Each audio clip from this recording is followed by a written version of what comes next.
We have a lot of really great information for you lined up this week on SUNUP. The results are in. Dr. Silva has results from OSU wheat variety trials around the state to help you decide which ones to plant. Plus, what all the rain we've received is doing to some trees in the state. And the new reconciliation spending bill, sorting out what it means for agriculture with our ag policy specialist. Grab your cup of coffee, sit back and relax because an all-new SUNUP starts right now.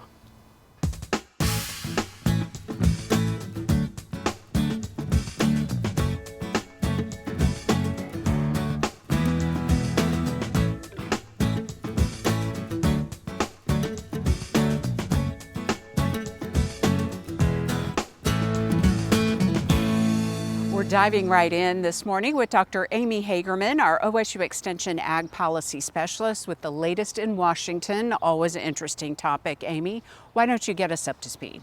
So a lot's been happening in the last month. We've had a lot of movement. A couple of programs came out that we've been waiting on. And then also we had the reconciliation bill that made its way through the House and then the Senate and was signed into law here at the beginning of July.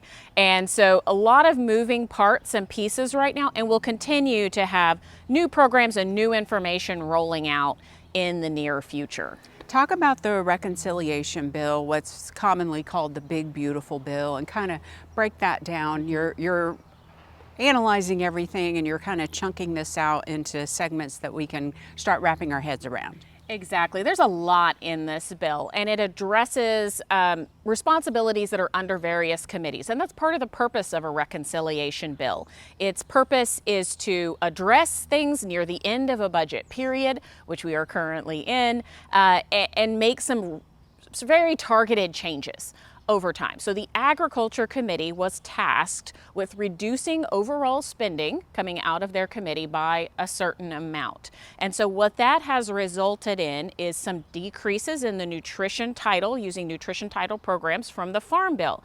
This isn't a Farm Bill, it's the Reconciliation Bill.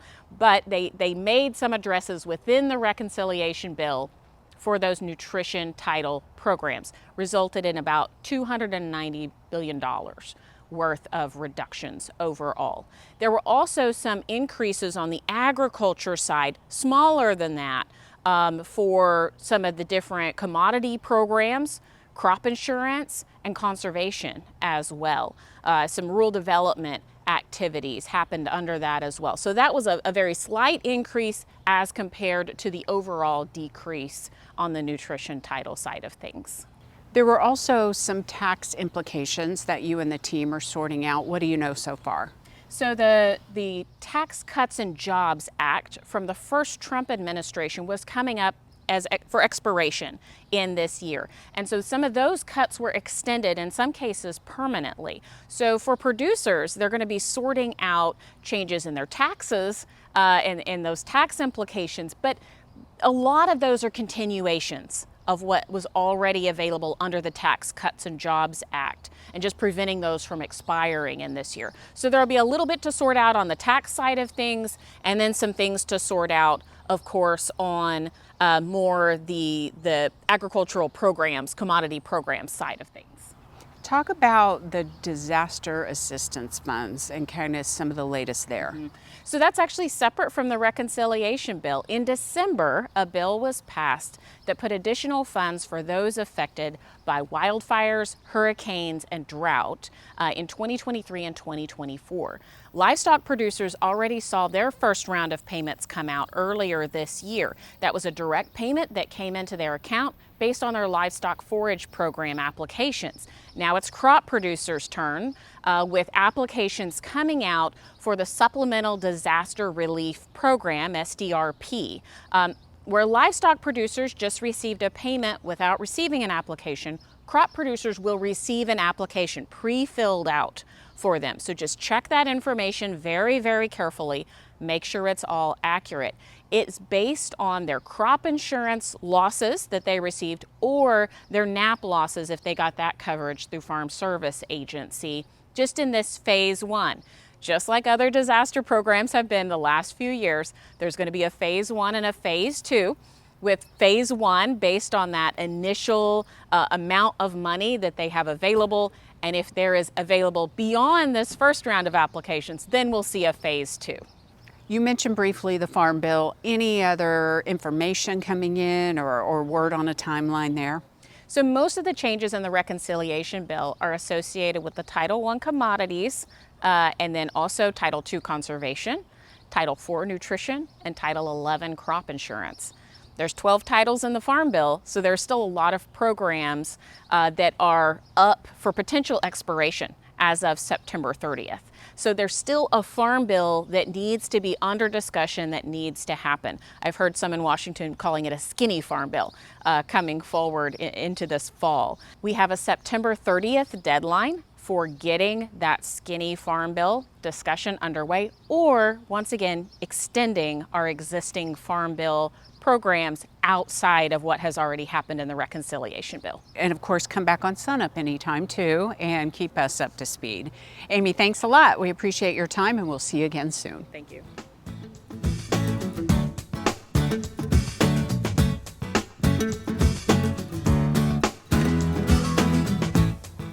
Talking wheat harvest now, which is pretty much wrapped up across Oklahoma, including the harvesting of OSU's variety trials for the year.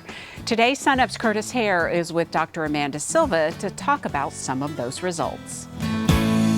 Well, it's that time of year where we check in with Dr. Amanda Silva to find out about her variety trial results. But first, Amanda, wheat harvest is pretty much finally wrapped up, and for your variety trial fields as well. Yes, most of the state, we're done finally. It took us a long time to get started, and then it just took so long for us to be able to get into those muddy fields and get done. But I think we're mostly wrapped up by now. So kind of talk a little bit about the challenges and maybe even recent challenges, because that rain still, like stuck around. And what were you hearing throughout the state?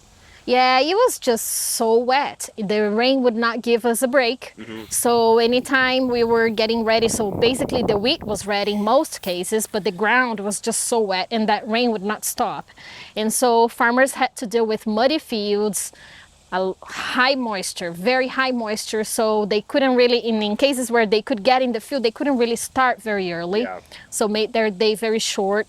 And yeah, those are really big issues in our state this harvest. Well, let's go ahead and dive into the variety trial results. Was there anything in there that kind of surprised you at all?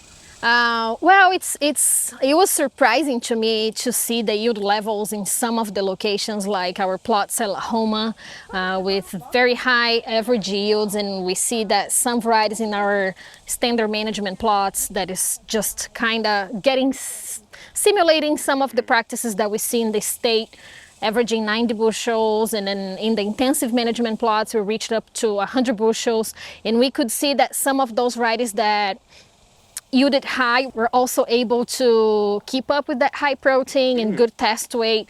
So we have very good comparisons for those varieties in high intensive management plots, but also in some of those standard management plots. So that was surprising to see such high yield levels this year. So what about test weights? Yes, we were very afraid to start seeing that test weight drop. As the wheat's ready, we start delaying harvest. We could see that test weight really reducing. Overall in the state, I think we kept a good average. In our plots, we saw that drop severely. Some varieties were able to hold that test weight a little better than others. That's a lot to do with some maturity range. If you have a very early maturing variety that is sitting there ready for a longer time, you may see that test weight dropping more than some others, and some is just genetic. So some varieties just have a better test weight than others. But overall in this state, I think we were able to keep a good average, so around 60s, maybe 58 or so, but yeah. And one interesting aspect of this data is it reflects some shattering when it comes to wheat as well. So talk a little bit about that. Well, what we do is we take the opportunity in any location we had an issue, we take an opportunity to get ratings and get more information on these varieties. And so Cherokee, for example, that we saw some late season storms coming up near the plots, and that caused the wheat to shatter. And that is a genetic component of the wheat, but of course the environment can that causes that. And so we got some ratings on that, and farmers can see that. And in some cases, in some varieties, we saw up to 40% of losses, let's say, due to shattering. And so that can cause yield losses, and it's a good information for us to have on the varieties. And so any data like lodging, anything that we see, or disease issues that we see in the varieties, we try to rate that, and then we put together with the harvest results.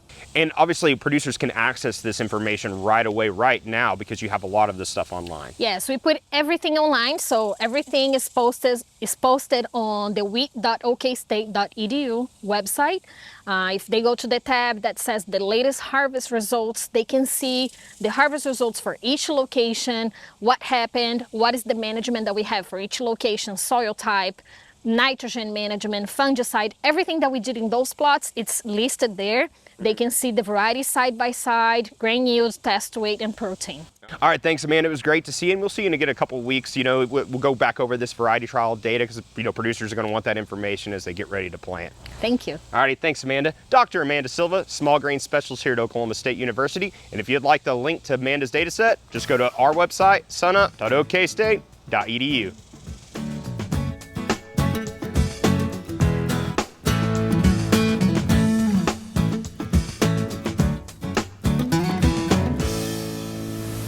Hello, Oklahoma. This is your Mesonet Agricultural Outreach Specialist, and welcome to the Mesonet Weather Report. This week we are going to focus on navigating the Mesonet so that you can. The word Mesonet comes from the words mesoscale, weather events from 1 to 150 miles in size, and network. Thus, the idea is for Mesonet stations to capture the dynamics of mesoscale events. For example, thunderstorms are mesoscale weather.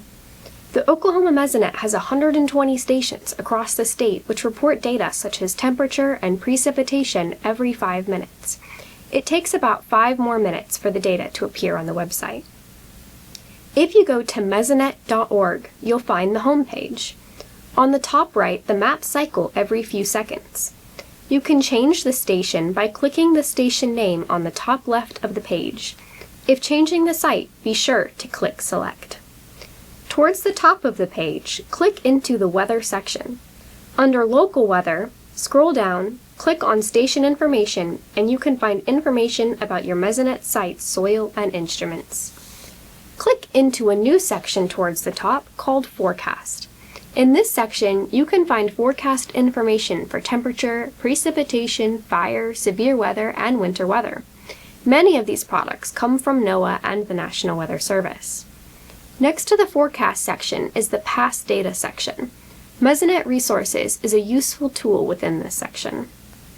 In the Mesonet Resources, long-term averages on graphs and maps are 2 useful tools.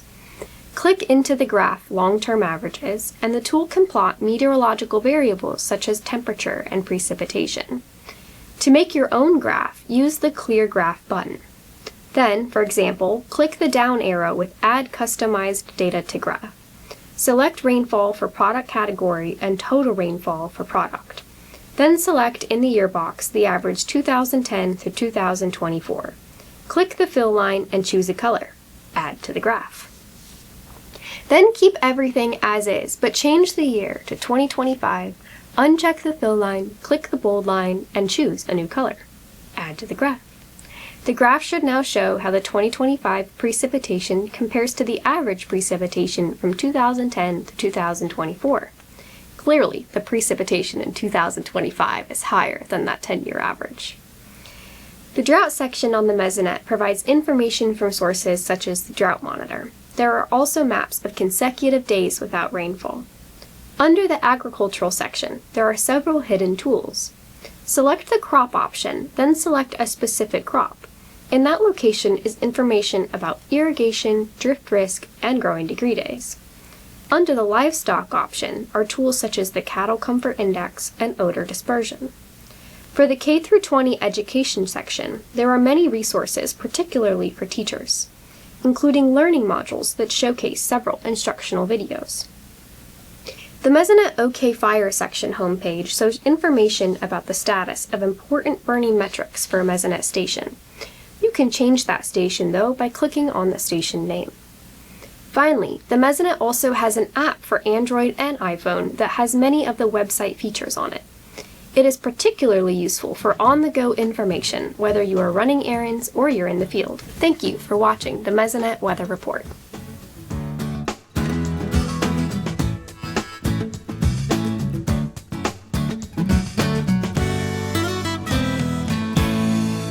We're here now with our OSU Extension Livestock Marketing Specialist, Dr. Derrell Peel. And Derrell, we're getting into mid-July, kind of getting into the heat of the summer. What's going on with cattle markets? Yeah, you know, cattle markets actually came down a little bit at the end of June, heading into the 4th of July. And it wouldn't be surprising seasonally to see them soften up a little bit through the heat of the summer, at least move sideways. But yet, you know, this last week they tried to show some strength again. The feeder cattle markets were all up, fed cattle markets picked back up. I think that really is a testament to the underlying supply tightness that's going to continue to drive this market. So we may move kind of sideways here for the summer with sort of seasonal pressure balanced against tighter supplies. But I wouldn't be surprised. I think we'll hold pretty close to where we are and potentially move up even a little bit earlier than usual as we head towards the fall. Yeah, so speaking of seasonal changes, there's a lot of people grilling right now. Obviously it's summer. Is that going to change beef demand at all? You know, typically beef demand weakens just a little bit between 4th of July and Labor Day, kind of the summer doldrums. It gets really hot, and so we don't have any holidays in that period. So it's not uncommon to see beef demand weaken a little bit, but same story there. Supplies are tighter. Beef production's been falling now through the second quarter and continues to. So we've got that balance between seasonal pressure and tighter supplies. Box beef prices actually have dropped quite a bit since the 4th of July, but that's a seasonal move for the most part. I don't look for them to go a lot farther, so I think it'll be kind of the same story there. We'll probably kind of mark time here through the heat of the summer until we get closer to Labor Day, and then we'll pick back up again. Yeah, so speaking of other timely events, there's some more news happening with the New World screwworm, right? Yeah, you know, it continues to be a very dynamic and evolving situation. USDA had announced a plan to slowly reopen the border ports, starting in the west side of the country and working their way east. 2 days after after that was supposed to begin, another detection of New World screwworm was found substantially farther north in Mexico, much closer to the U.S. border. So they closed the border again and will stay closed now for the foreseeable future. At some point in time, once we can demonstrate that we've got some control on this thing, they'll probably continue that process of reopening the border, but that might take several months now, given the proximity of the New World screwworm to the border and the threat that poses. Yeah, so what are we seeing in terms of heifer retention and herd rebuilding? You know, we really don't have any real evidence yet that it's happening. Anecdotally, I think it's probably happening. We're waiting for some data. We will, at the end of July, be getting 2 reports that may help. One will be the monthly cattle on feed report, but that will include quarterly breakdowns of steers and heifers on feed. So we'll see what that shows about the number of heifers in feedlots. We will also get a mid-year cattle inventory report, which will give us a direct inventory estimate of cows and heifers and so on. Unfortunately, we didn't get that report last year, so it's going to be a little difficult to interpret what it means, but it will be information. We'll make the best use of it that we can to try to get a sense of whether or not we can actually verify that heifer retention is beginning to happen. Yeah. So looking forward into the fall, what should producers be keeping their eye on? You know, cow-calf producers, obviously these markets are essentially at record levels. I don't expect that to change very much. So cow-calf producers, you know, if you got calves to sell, you're going to do pretty well. There are things you can do to add even additional value to that. So it's not too early to start thinking about preconditioning programs and weaning programs. Those do add additional value, and they do work even in high prices. So producers might want to start thinking about that. But all in all, you know, we're just kind of enjoying these markets right now from a cow-calf standpoint. Stocker producers, it's a little more challenging given the margin situation between calf prices and feeder cattle prices. But again, there's opportunities for everybody in this market. Yeah. All right. Well, thanks for the updates, Derrell. We'll talk to you in a couple weeks. Continuing on the topic of the New World screwworm, the Oklahoma Department of Agriculture, Food, and Forestry is also staying on top of the issue. Dr. Rod Hall, our state veterinarian, is leading a working group in regards to our response to New World screwworm. A lot of people have probably seen that we have seen some movement of that in Mexico, which certainly is very concerning for us, and you've seen that response from USDA of adjusting what what can and can't move across the border. We are really working in lockstep with the team here at Oklahoma State University. They're a big piece of us being able to respond to New World screwworm if we have to. Our greatest hope is that we do a lot of preparing and planning and communicating and not have to deal with that here in the state of Oklahoma. But in the case that we have to, we're being as prepared as we possibly can with this working group, and then also making sure to share information with producers across the state.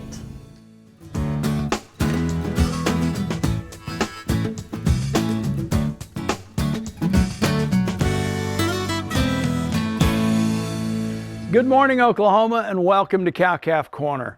Our topic this week is to address the question, is it time to pull bulls? We all have probably heard sometime in life in cattle production the old rule of thumb about subtract 3 months and add 7 days, meaning if we pulled our bulls on July 14th, 2025, we would expect our last calf to potentially be born about April 21st of 2026. That's a handy rule of thumb to keep in mind. When we consider whether or not it's time to pull bulls, we know that short breeding seasons equate to short calving seasons. Short calving seasons result in a more uniform calf crop that's more valuable when we market it. There's a lot of upside with regard to bull management of pulling bulls early, particularly on young bulls as we think about maybe being able to go into a dry lot situation, providing a little bit of supplemental feed, recharging their batteries, so to speak, so that they're primed and ready for that next breeding season. But we've also got to consider some other things relative to the practicality of just trying to shorten that breeding season. One of them is, when was our last calf born this spring? If we have got cows that calved within 60 to 75 days, we know that even cows in good shape, good health status, are going to take about 60 to 75 days to be ready to breed back and maybe have that first fertile postpartum heat. Another consideration is just how long have we actually had bulls out.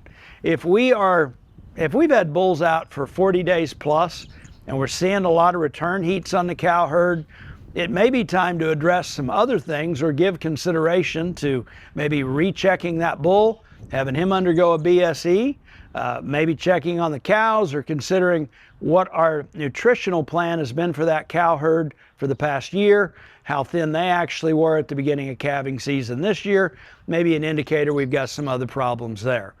We also have to give consideration to what is our plan for open cows.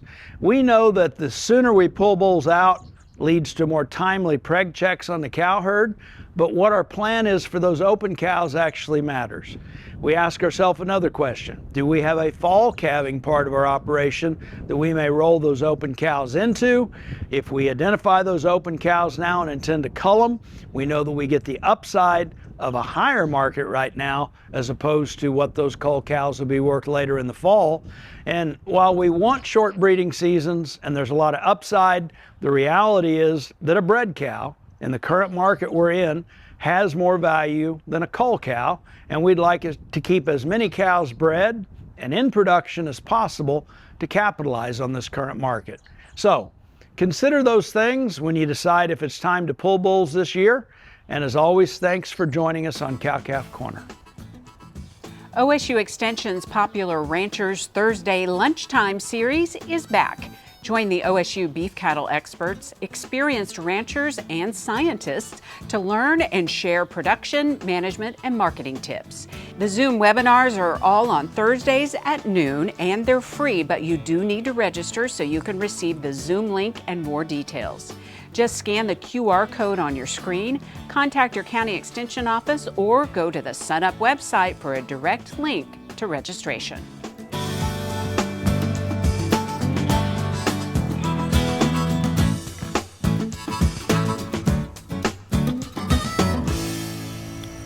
Oklahoma has received a lot of rain over the past few months. Some places around Stillwater are 150 to 250% of normal precip.